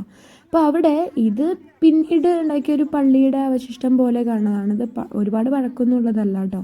ഇത് വെറുതെ ഒരു എൻട്രൻസിനൊരു ഭംഗി കൊടുക്കാൻ വേണ്ടിയിട്ട് ചെയ്തതാണെന്നാണ് ഇവിടെ എഴുതി വെച്ചിട്ടുള്ളത്. ഇത് അത്ര പഴക്കമുള്ളതൊന്നുമല്ല. അങ്ങനെ ഇവിടെ ഒരു പള്ളി ഉണ്ടായിരുന്നു എന്നുള്ളതിൻ്റെ ഒരു തെളിവെന്ന രീതിയിൽ ഒരു കുരിശും പിന്നെ കുറേ ചിത്രങ്ങളും മാലാഖമാരുടെ ചിത്രം അങ്ങനെ കണ്ടു കേട്ടോ. അതൊക്കെ കഴിഞ്ഞ് നമ്മളങ്ങനെ താഴേക്ക് ഇറങ്ങിക്കൊണ്ടിരിക്കുകയാണ്. ഇപ്പോൾ കയറി വന്ന സമയത്ത് നല്ല വെയിലുണ്ടായിരുന്നു. നമ്മളൊരു 12 മണിയൊക്കെ ആയപ്പം. പിന്നെ നമുക്ക് ഇവിടുന്ന് ഒരു ചേട്ടൻ ചിപ്സ് തന്നു കേട്ടോ. ടേസ്റ്റ് ഉണ്ടായിരുന്നു. അപ്പോൾ ഏട്ടൻ പറഞ്ഞു എണ്ണ ഭയങ്കരമായിട്ട് ചോദിക്കുന്നുണ്ടെന്ന് പറഞ്ഞു. അപ്പോൾ അത് വാങ്ങിയില്ല. കുഴപ്പമൊന്നും ഉണ്ടായിരുന്നില്ല കേട്ടോ. നമുക്ക് വേണമെങ്കിലൊക്കെ വാങ്ങിക്കാം. അങ്ങനെ നമ്മൾ താഴേക്ക് ഇറങ്ങണം. അപ്പം അവിടെ ഒരു കുട്ടി നമുക്കിത് ഇങ്ങനെ ചെയ്യണമൊക്കെ കാണിച്ചു തന്നു കേട്ടോ. ശരിക്കും പേടിച്ചു അത് അങ്ങോട്ടൊക്കെ എറിഞ്ഞപ്പോൾ. അങ്ങനെ കുറേ സംഭവങ്ങളൊക്കെ കണ്ടു, ബാഗ് അതുപോലെ സാധനങ്ങൾ. പക്ഷേ നമുക്കറിയാലോ അതിന് അത്ര ഗ്യാരണ്ടി ഉള്ളതായിട്ടൊന്നും തോന്നിയില്ല. അപ്പം ഇത് ഇവിടെ ഉണ്ടാക്കുന്നതൊന്നും അല്ലെന്നാണ് അറിയാൻ കഴിഞ്ഞത്. ഇതൊക്കെ ഇവിടെ നിന്നൊക്കെ എക്സ്പോർട്ട് ചെയ്ത് കൊണ്ടുവരുന്നതാണ്. ടൂറിസ്റ്റ് പ്ലേസ് ആണല്ലോ. നമ്മളതൊന്നും വാങ്ങിയില്ല കേട്ടോ. നമ്മളങ്ങനെ തിരിച്ചു വന്നു. ബാഗ് വാങ്ങിക്കണം എന്നുണ്ടായിരുന്നു, പക്ഷെ അത്ര നന്നായിട്ട് തോന്നിയില്ല. പിന്നെ നമ്മൾ ഇവിടെ നിന്ന് കുറച്ച് തേയില വീണ്ടും വാങ്ങിച്ചു. നമുക്ക് എല്ലാവർക്കും കൊടുക്കാമല്ലോ എന്നൊക്കെ വിചാരിച്ചിട്ട് 2-3 പാക്കറ്റ് തേയിലയൊക്കെ വാങ്ങിച്ചു നമ്മൾ കേട്ടോ. അപ്പോൾ തേയിലയ്ക്കൊക്കെ ഭയങ്കര റേറ്റ് കുറവാണ്. ഇവിടെ വരുന്ന സ്ഥിതിക്ക് നമ്മൾ വാങ്ങിക്കലല്ലോ എന്ന് വിചാരിച്ച് നമ്മൾ വാങ്ങിച്ചതാണ്. നല്ല കാപ്പിപ്പൊടിയായിരുന്നു. അപ്പോൾ അവിടുത്തെ ചേച്ചി പറഞ്ഞു ഞങ്ങൾ ഇത് തന്നെ ഉപയോഗിക്കാറ് എന്നൊക്കെ പറഞ്ഞു. അങ്ങനെ നമ്മളതൊക്കെ വാങ്ങിച്ചു. പിന്നെ ഞാൻ കമ്മലിൻ്റെ അടുത്തേക്ക് തന്നെയാണല്ലോ പോവുക. വാങ്ങിച്ചതൊന്നുമില്ല, പക്ഷേ കാണാൻ എന്ത് രസമാണല്ലേ ഇങ്ങനത്തെ സാധനങ്ങളൊക്കെ. നമുക്ക് വാങ്ങാൻ ഇങ്ങനെ ടെൻഡൻസി വരും. അപ്പോൾ നമ്മൾ ഓരോന്നൊക്കെ കണ്ട് ആസ്വദിച്ച് അങ്ങനെ പോരാണ് കേട്ടോ. ഉച്ച നേരത്താണ് വരുന്നതെങ്കിൽ നമ്മളൊരു ക്യാപ്പ് വാങ്ങുന്നത് നല്ലതായിരിക്കും. ക്യാപ്പ് കൊണ്ടുവരുന്നത് നല്ലതായിരിക്കും. നല്ല വെയിലുണ്ട്. മുകളിലെത്തുമ്പോൾ വെയിൽ നമുക്ക് ഫീൽ ചെയ്യില്ലെങ്കിലും നമ്മൾ പോകുന്ന വഴിക്ക് നല്ല വെയിലുണ്ട് കേട്ടോ. അങ്ങനെ നമ്മൾ തിരിച്ചു പോരുന്ന വഴിക്ക് നമ്മളൊരു ഹോട്ടലിൽ കയറി. ഹോട്ടലിൻ്റെ പേര് ശരിക്ക് മറന്നു പോയി. അപ്പോൾ പോരുന്ന വഴിക്ക് കണ്ടതാണ് കേട്ടോ. അപ്പോൾ അവിടേക്ക് നമ്മൾ കയറിയിട്ട് നമ്മളങ്ങനെ പോകുമ്പോൾ ശരിക്കൊരു പടിപ്പുരയൊക്കെ കടന്ന് ശരിക്കൊരു പ്രകൃതിദത്തമായിട്ടുള്ള ഒരു സീനറിയിലേക്കാണ് നമ്മൾ പോകുന്നത്. അങ്ങനെ നമ്മളതിനുള്ളിലേക്ക് ഇങ്ങനെ പതുക്കെ കയറുകയാണ് കേട്ടോ. കിളികളുടെ ഒച്ച, കറക്റ്റ് നാച്ചുറലായിട്ടുള്ള എല്ലാ ഫീലിങ്സും നമുക്ക് ഉണ്ടായിരുന്നു. അപ്പോൾ അവിടെ നിന്ന് നമ്മളങ്ങനെ നടന്ന് പോയി. വഴിയൊക്കെ എനിക്ക് ഭയങ്കരമായിട്ട് ഇഷ്ടപ്പെട്ടു കേട്ടോ. കാരണം ശരിക്കും നല്ലൊരു രസമുള്ളൊരു വഴി. അങ്ങനെ നടന്ന് നമ്മളങ്ങനെ ആ ഹോട്ടലിൻ്റെ ഉള്ളിലേക്ക് പോവാണ്. ഇവിടെ ഒരു ഊഞ്ഞാലൊക്കെ ഉണ്ടായിരുന്നു കേട്ടോ. അതൊക്കെ നമ്മൾ അങ്ങോട്ട് പോയപ്പോൾ തന്നെ നോട്ടമിട്ട് വെച്ചു. എന്നിട്ട് നമ്മളങ്ങനെ പതുക്കെ പോവാണ്. ഇപ്പോൾ ടാങ്കുകളിലൊക്കെ മീനിനെയൊക്കെ വളർത്തുന്നുണ്ട് കേട്ടോ അവർ, സിമൻറ്റ് ടാങ്കുകളിലൊക്കെ. മറ്റ് വലിയ കെട്ടിടങ്ങളൊന്നുമില്ല. ഈ ഒരു ഹോട്ടലിൻ്റെ ഈ ഒരു ഭാഗം മാത്രമേ ഉള്ളൂ തോന്നുന്നുണ്ട്. റിസോർട്ടൊന്നും അല്ലെന്ന് തോന്നുന്നു. കാരണം അവിടെ സ്റ്റേ ചെയ്യുന്ന സംഭവങ്ങളൊന്നും കണ്ടില്ല. ഫുഡ് കഴിക്കാനുള്ള നല്ല രസമുള്ളൊരു സ്ഥലം. അങ്ങനെ നമ്മൾ കയറി. അധികം ആൾക്കാരൊന്നും ഉണ്ടായിരുന്നില്ല കേട്ടോ. അപ്പോൾ നമ്മൾ അവിടെ ഒരു സീറ്റ് കണ്ടുപിടിച്ചിട്ട് ഇരുന്നു. ട്രാവലീഷ്യസ് അങ്ങനെ എന്തോ ആണ് റെസ്റ്റോറൻറ്റിൻ്റെ പേര്. അപ്പം നമ്മളങ്ങനെ ഇവിടെ ഇരിക്കാമെന്ന് വിചാരിച്ചു. അപ്പോൾ ഏട്ടൻ പറഞ്ഞു വേണ്ട, നമുക്കിനി അവിടെ പോയിരിക്കാം എന്ന് പറഞ്ഞിട്ട് അവിടെ ഇരിക്കുകയായിരുന്നു കേട്ടോ. ആളുകളൊക്കെ ഭക്ഷണം കഴിക്കുന്നുണ്ട്. നമ്മൾ അധികം നേരമൊന്നും എടുത്തില്ല. ഓർഡർ ചെയ്തപ്പോൾ തന്നെ സംഭവങ്ങൾ കിട്ടി. നല്ല ക്ലീൻ ആയിരുന്നു കേട്ടോ. മാത്രമല്ല നല്ലൊരു ആംബിയൻസ് പോലെ നമുക്ക് ഫീൽ ചെയ്തു. നല്ലൊരു നാച്ചുറൽ ലുക്കായിട്ട്. പിന്നെ അവിടുത്തെ പിക്ചേഴ്സൊക്കെ, അതായത് വാളിൽ തൂക്കിയിട്ടുള്ള കുറേ ചിത്രങ്ങൾ നല്ല രസമുണ്ടായിരുന്നു കേട്ടോ. ഞാൻ അത് തന്നെ നോക്കിക്കൊണ്ടിരിക്കുകയായിരുന്നു. പിന്നെ അവിടുത്തെ ടിഷ്യൂ വയ്ക്കുന്ന ട്രേ, അതൊക്കെ നല്ല രസമുണ്ടായിരുന്നു കേട്ടോ. വേസ്റ്റ് ഇടുന്ന ട്രേ അതൊക്കെ. അങ്ങനെ ഞങ്ങൾ രണ്ടുപേരും ഇരുന്നു ഫുഡിന് വേണ്ടിയിട്ട് ഓർഡർ ചെയ്തു. ഫുഡ് കുറച്ച് നേരം പിടിച്ചു, എന്നാലും അധികം സമയമൊന്നും വേണ്ടി വന്നില്ല. അങ്ങനെ നമ്മൾ ഫുഡൊക്കെ ഓർഡർ ചെയ്തിട്ട് അങ്ങനെ ഇരിക്കുകയാണ് കേട്ടോ. ഇത് കഴിഞ്ഞിട്ട് നമ്മളിനി തിരിച്ച് പോവുകയാണ്. നമ്മൾ ശരിക്കും ആ എടക്കൽ കേവ്സ് കയറി തിരിച്ച് വരുമ്പോഴേക്കും നന്നായിട്ട് ക്ഷീണിക്കും. അപ്പോൾ പോകുന്ന സമയത്ത് ഫുഡ് കഴിക്കുന്നതിനെക്കാട്ടിലും നല്ലത് തിരിച്ച് വരുമ്പോൾ കഴിക്കുന്നതാണ് കേട്ടോ. നമ്മളിപ്പോൾ ഏകദേശം 2:30-3 മണി ആയിട്ടുണ്ട്. ഇനി വീട്ടിലേക്ക് എത്തുമ്പോഴേക്കും കുറച്ച് നേരം പിടിക്കും. ഞാൻ പോയിട്ട് ജസ്റ്റ് ഒന്ന് ഫ്രഷ് ആയിട്ടൊക്കെ വന്നു കേട്ടോ. കാരണം നന്നായിട്ട് വിയർത്തിട്ടുണ്ടായിരുന്നു നമ്മളത് കയറി തിരിച്ചിറങ്ങി വന്നപ്പോഴേക്ക്. അപ്പോൾ പിന്നെ നമുക്ക് റെസ്റ്റ് എടുക്കുന്നതിനായിട്ട് നമ്മൾ ഇറങ്ങി വരുന്ന വഴിക്ക് തന്നെയാണ് ഈ ഹോട്ടൽ. അപ്പം നമുക്ക് അധികം സമയം കിട്ടിയില്ലല്ലോ. അങ്ങനെ നമ്മളെന്ത് ചെയ്തു, അങ്ങനെ ഇരുന്നു കേട്ടോ. ചിന്താമഗ്നിയായിട്ട് അങ്ങനെ ഇരിക്കുകയാണ്. കുറച്ച് നേരം കഴിഞ്ഞിട്ട് ഏട്ടനാണെങ്കിൽ ഫുൾ വീഡിയോ എടുക്കുക കേട്ടോ. അങ്ങോട്ടും ഇങ്ങോട്ട് തിരിയിട്ട് അങ്ങോട്ട് നോക്കും ഇങ്ങോട്ട് നോക്കും എന്നൊക്കെ പറഞ്ഞിട്ട് ഞാനിങ്ങനെ നോക്കി ഇരുന്ന് കൊടുത്തു. അപ്പോൾ ഏട്ടൻ്റെ കുറേ വീഡിയോ ഒക്കെ എടുത്തു കേട്ടോ. ഫോട്ടോ എടുത്തു, വീഡിയോ എടുത്തു, തന്നെ പരിപാടി. ബോറടിക്കുന്നുണ്ടാവില്ലേ? പക്ഷേ എന്താ ഈ സംഭവങ്ങളൊക്കെ, അതായത് ഈ ലൈറ്റ് സെറ്റപ്പ് ഒക്കെ നമുക്ക് നല്ല ഇഷ്ടമാവും. അങ്ങനെ ഇരുന്ന് ഇതൊക്കെ അവിടെ ഇങ്ങനെ കാത്തിരിക്കുകയാണ് ഫുഡ് വരാൻ വേണ്ടിയിട്ട്. ആ ഒരു സമയമാണിത് കേട്ടോ. അവസാനം ഉറക്കം വന്നത് എന്താണ് ഫുഡ് വരാത്തതെന്ന് വിചാരിച്ച് അങ്ങനെ ഇരുന്നപ്പോൾ അത് നമ്മുടെ ഫുഡ് എത്തിയിരിക്കുകയാണ്. നമ്മൾ ഫ്രൈഡ് റൈസും പിന്നെ ചിക്കൻ്റെ മഞ്ചൂരിയനുമാണ് പറഞ്ഞത് കേട്ടോ. അപ്പോൾ അത് നമുക്ക് കിട്ടി. നമുക്കങ്ങനെ കഴിക്കാം. നല്ല ടേസ്റ്റ് ഉണ്ടായിരുന്നു. ടേസ്റ്റൊക്കെ നല്ല ടേസ്റ്റ് ഉണ്ടായിരുന്നു കേട്ടോ. പക്ഷേ എനിക്ക് ഈ ചിക്കൻ്റെ ഈ സാധനം മഞ്ചൂരിയൻ അത്ര ഇഷ്ടമായില്ല. അത് നമ്മൾ കോളിഫ്ലവറിൻ്റെ കഴിക്കുന്നതിൻ്റെ അത്ര പോലും തോന്നിയില്ല നമുക്കത് ചിക്കനാണെന്ന് തന്നെ തോന്നിയിട്ടുണ്ടായിരുന്നില്ല. പക്ഷേ ഫ്രൈഡ് റൈസൊക്കെ നല്ല ടേസ്റ്റ് ഉണ്ടായിരുന്നു കേട്ടോ. എനിക്കിപ്പോൾ മനസ്സിലാവാത്ത ഈ ചിക്കൻ ഫ്രൈഡ് റൈസ് നമ്മൾ വാങ്ങുമ്പോൾ ഇവരെന്താ എഗ്ഗ് മാത്രം കൂടുതലിടുന്നത്, ചിക്കനെ കാണാനേ അതിൽ കിട്ടില്ല. എവിടെയെങ്കിലും ഒരു പീസ് കിട്ടി. അങ്ങനെയാണത്. ശരിക്കും എഗ് ഫ്രൈഡ് റൈസ് പറഞ്ഞാൽ മതിയായിരുന്നു എന്ന് തോന്നും. അങ്ങനെ നമ്മൾ കഴിച്ചു. പിന്നെ ബില്ലൊക്കെ കൊടുക്കാൻ വേണ്ടിയിട്ട് കാത്തിരിക്കുകയാണ്. പിന്നെ ഞാൻ പുറത്തേക്ക് ഇറങ്ങി കേട്ടോ. ഏട്ടൻ അവിടേക്ക് ബാത്റൂമിലോ ഒക്കെ പോയിട്ട് വരാമെന്ന് പറഞ്ഞിട്ട് പോയപ്പോൾ ഞാനങ്ങനെ പുറത്തേക്ക് ഇറങ്ങി കാഴ്ചകളൊക്കെ കണ്ടു. അത് കഴിഞ്ഞിട്ട് ഏട്ടനെ കോൾ ചെയ്യാനുണ്ടായിരുന്നു. അപ്പോൾ റേഞ്ച് ഇവിടെ കിട്ടാൻ ഭയങ്കര ബുദ്ധിമുട്ടാണ് കേട്ടോ നമ്മുടെ ആ സ്ഥലത്ത് നിന്ന്. അപ്പോൾ അമ്മയൊക്കെ വിളിച്ചപ്പോൾ കിട്ടിയതേ ഉണ്ടായിരുന്നില്ല. റേഞ്ച് നല്ല പ്രോബ്ലം ഉണ്ടായിരുന്നു. അപ്പോൾ കിട്ടിയ റേഞ്ചിൽ ഫോൺ വിളിക്കാൻ പോയി ഏട്ടൻ. അപ്പോൾ ആ നേരത്ത് ഞാൻ ഇങ്ങനെ നടന്നു. ആ ഊഞ്ഞാൽ നമ്മളവിടെ കണ്ടു വെച്ചിട്ടുണ്ടായിരുന്നല്ലോ, അപ്പോൾ ഊഞ്ഞാലിൻ്റെ അടുത്തേക്ക് പോവാമെന്ന് വിചാരിച്ചിട്ട് അങ്ങനെ നടക്കുകയാണ് കേട്ടോ. പണ്ടേ ഒരു പ്രകൃതി സ്നേഹിയാണ് ഞാൻ, അതുകൊണ്ടാണ് ഇങ്ങനെ ഇതിൻ്റെയൊക്കെ ഫോട്ടോ ഒക്കെ എടുക്കുന്നത് കേട്ടോ. എന്ത് രസമാണ്. അങ്ങനെ പോയിട്ട് നമ്മൾ ആ ഒരു മരത്തിൻ്റെ അവിടെ പോയി കുറച്ച് നേരം ഇരുന്നു കേട്ടോ. നല്ല കിളികളുടെയൊക്കെ ശബ്ദം മാത്രം, ശാന്തമായിട്ട്, ഒരു ശബ്ദം പോലും ഇല്ല. അവിടെ കളിക്കാനൊക്കെയുള്ള ബോർഡും സംഭവങ്ങളൊക്കെ ഉണ്ടായിരുന്നു കേട്ടോ. പിന്നെയും മരക്കുറ്റി, ശരിക്കും സ്റ്റൂളിൻ്റെ ആവശ്യമൊന്നുമില്ല, ആ മരക്കുറ്റി തന്നെ മതിയില്ലേ. നമ്മുടെ വീട്ടിലും അങ്ങനെയാണെങ്കിൽ നല്ല രസമായിരിക്കും. അങ്ങനെ ഊഞ്ഞാലൊക്കെ ആടി കുറച്ച് നേരം കേട്ടോ. ഏട്ടന് ഊഞ്ഞാലാടുമ്പോൾ തല കറങ്ങും അത്രേ, അപ്പോൾ അതിൽ ആടിയില്ലേ. അതൊക്കെ എന്ത് രസമുള്ള കാര്യം, നൊസ്റ്റു ഫീലിംഗ്. ഞാൻ കുറച്ച് നേരം ഇങ്ങനെ ആടി, അങ്ങനെ അധികം ആരൊന്നും ഉണ്ടായിരുന്നില്ല. അപ്പം ഞാൻ അവിടെ തന്നെ അങ്ങനെ ഇരുന്നു. ഏട്ടൻ കോളുകളിലും ഇങ്ങനെ പോയി, അപ്പോൾ ഞാൻ അവിടെ തന്നെ അങ്ങനെ ഇരുന്നു കേട്ടോ. പിന്നെ ഉറക്കം വരിക നല്ലതായിട്ട്, കാരണം ഊണ് കഴിച്ച് കഴിഞ്ഞാൽ നമ്മൾ സ്ഥിരം വീട്ടിൽ നിന്ന് ഉറങ്ങണമാണല്ലോ. ആ ഒരു ഇതിലങ്ങനെ ഉറക്കം വരുന്നുണ്ട്. ക്ഷീണിച്ചിട്ടുണ്ടായിരുന്നു സംഭവം കേട്ടോ. അങ്ങനെ നമ്മൾ കുറച്ച് നേരം അവിടെയൊക്കെ അങ്ങനെ ഇരുന്നു. ഏട്ടൻ വീഡിയോ ഒക്കെ എടുത്തു. പിന്നെയും മൂപ്പരാൾ കോൾ ചെയ്യാൻ പോയി. അപ്പം ഞാൻ ഒറ്റയ്ക്കായി. ഞാൻ അവിടെ തന്നെ അങ്ങനെ ഇരുന്നിട്ട് ആ പുല്ലിൽ പോയിട്ടിരിക്കണം തോന്നി കേട്ടോ. ആരും ഇരിക്കണമെന്നും കണ്ടില്ല, പക്ഷെ ഞാൻ പോയിരുന്നു. അപ്പോൾ കിളികളുടെ ശബ്ദമൊക്കെ ഇങ്ങനെ കേൾക്കാണ്ടായിരുന്നു, നല്ല രസമായിരുന്നു. അങ്ങനെ കിളികളുടെ ശബ്ദമൊക്കെ കേട്ട് നമ്മളങ്ങനെ തിരിച്ച് പോരണം എന്നുള്ളതിലാണ്. എന്ത് രസമാണല്ലേ. ഏതൊക്കെ ആംഗിളുകളിൽ നമുക്ക് ഫോട്ടോ എടുത്താലും വീഡിയോ എടുത്താലും തികയില്ല. നേച്ചുറൽ ബ്യൂട്ടി എന്ന് പറഞ്ഞു കഴിഞ്ഞാൽ അതൊരു വേറെ ലെവൽ സംഭവം തന്നെയാണ്.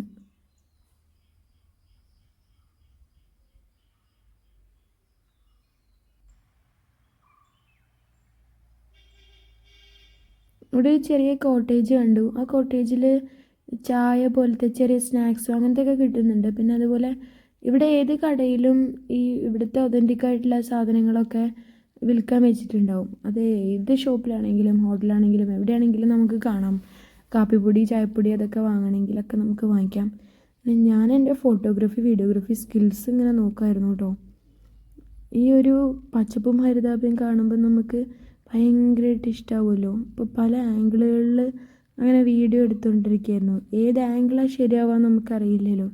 അങ്ങനെ അപ്പോഴും ഏട്ടന് വന്നിട്ടില്ല കേട്ടോ. ഏട്ടന് അങ്ങനെ ഫോൺ വിളിച്ച് നടക്കുന്നുണ്ട്. അപ്പോൾ ഞാനവിടെ കോട്ടേജ് നല്ല ഭംഗിയില്ല, ഇങ്ങനെയൊക്കെ എടുക്കുമ്പോൾ ആ സൂം ചെയ്തത് അത്ര ശരിയായില്ല. അങ്ങനെ കുറച്ച് നേരം അവിടെ ഇരുന്നു കേട്ടോ. നമ്മളിനി തിരിച്ചു പോവാണ്. വീണ്ടും വയനാട്ടിൽ ഒരുപാട് കാര്യങ്ങൾ കാണാനുണ്ട്. അപ്പോൾ അതൊക്കെ കാണാൻ വേണ്ടിയിട്ട് അമ്മയ്ക്കുള്ളപ്പോൾ എല്ലാവരെയും കൂട്ടി വരാം. എല്ലാവരും കാണാം. ചുരം കയറി ഇങ്ങനെ വരുന്നത് രസമുള്ള കാര്യമല്ലേ. നമുക്കിനി ഒരു ദിവസം രാവിലെ വരാം. മഞ്ഞൊക്കെ ഉള്ള സമയത്ത് രാവിലെ വന്ന് കോടമഞ്ഞിൻ്റെ ഇടയിലൂടെ അങ്ങനെ കാഴ്ചകളൊക്കെ കണ്ട് നമുക്ക് വരാമെന്ന് വിചാരിച്ച് നമ്മൾ തിരിച്ചു പോരാണ് കേട്ടോ. ഞാനവിടെ ഇരിക്കുമ്പോൾ ഏട്ടൻ വന്നു. പിന്നെ ഏട്ടൻ്റെ ഫോട്ടോഗ്രാഫി, വീഡിയോഗ്രാഫി സ്കിൽസായി. അങ്ങനെ നമ്മൾ തിരിച്ചു വരികയാണ്. നീലമലകൾ, നീലഗിരി ഒക്കെ കണ്ടിട്ട്. അപ്പോൾ നമ്മൾ വന്ന വഴി തന്നെയാണ് വന്നത്. അപ്പോൾ അച്ഛൻ പറഞ്ഞു വേറൊരു വഴിയും കൂടി ഉണ്ടായിരുന്നു, ആ ഒരു ഗൂഡല്ലൂർ വഴി വരണം, അപ്പോൾ വേറെ വഴി കൂടെയും കൂടി വരാം, അപ്പോൾ കുറച്ചും കൂടി കാഴ്ചകൾ കാണാമായിരുന്നു എന്നൊക്കെ. നമ്മളിത് ഇങ്ങനെ പ്ലാൻ ചെയ്ത് വന്നതല്ലല്ലോ, വെറുതെ വീട്ടിലിരുന്നപ്പോൾ പോകുന്നതാണ്. അതുകൊണ്ട് നല്ല ഭംഗിയുള്ള കാഴ്ചകളൊക്കെ നമുക്ക് കാണാൻ സാധിച്ചു. പ്രകൃതി ഇത്ര മനോഹരിയാണെന്ന് നമുക്ക് ഇങ്ങനെ മനസ്സിലാക്കാൻ സാധിച്ചു. അങ്ങനെ നമ്മൾ തിരിച്ചു പോരാണ് കേട്ടോ. അപ്പോൾ നിങ്ങളും പോരും. ഈ വഴിയിലൂടെയൊക്കെ വളരെ നല്ല റിഫ്രഷിംഗ് ആയിട്ടുള്ള സ്ഥലമാണ്. പിന്നെ ഇവിടെ ഈ ഒരു ഭാഗത്ത് നിറയെ ഉണ്ടായിരുന്നു കേട്ടോ. ഈ ഒരു സൈഡ് മുഴുവൻ മല വെട്ടി നിരത്തിയിട്ട് നിറയെ തേയിലത്തോട്ടം വെച്ചിരിക്കുകയാണ്. ടീ പ്ലാന്റേഷൻസ് നല്ല ഭംഗിയുണ്ടായിരുന്നു. എത്ര ഏക്കറിലാണ് ഇങ്ങനെ കിടക്കുന്നത്. ഈ ഒരു സ്പോട്ടിൽ നമുക്ക് കുറേ കവർ ചെയ്യാൻ പറ്റും. അങ്ങനെ അതൊക്കെ കണ്ടിട്ട് പോരണം കേട്ടോ. ഞാൻ പിന്നെ ഡാൻസ് ആയിരുന്നു കുറച്ച് നേരം. പിന്നെ നമ്മൾ വീട്ടിൽ വന്നപ്പോൾ വൈകുന്നേരമായി. പിന്നെ ഫോണിൽ ചാർജ് തീർന്നു, അതുകൊണ്ട് ഒരു വീഡിയോ എടുക്കാൻ പറ്റിയില്ല. അപ്പോഴച്ഛൻ മസാല ദോശയൊക്കെ വാങ്ങി വെച്ചിട്ടുണ്ടായിരുന്നു. അതൊക്കെ കഴിച്ച് നമ്മൾ ഇന്നത്തെ ദിവസം വൈൻഡ് അപ്പ് ചെയ്യുകയാണ്. അപ്പോൾ ഇന്നത്തെ ദിവസം ഇത്രേ ഉണ്ടായിരുന്നുള്ളൂ കേട്ടോ.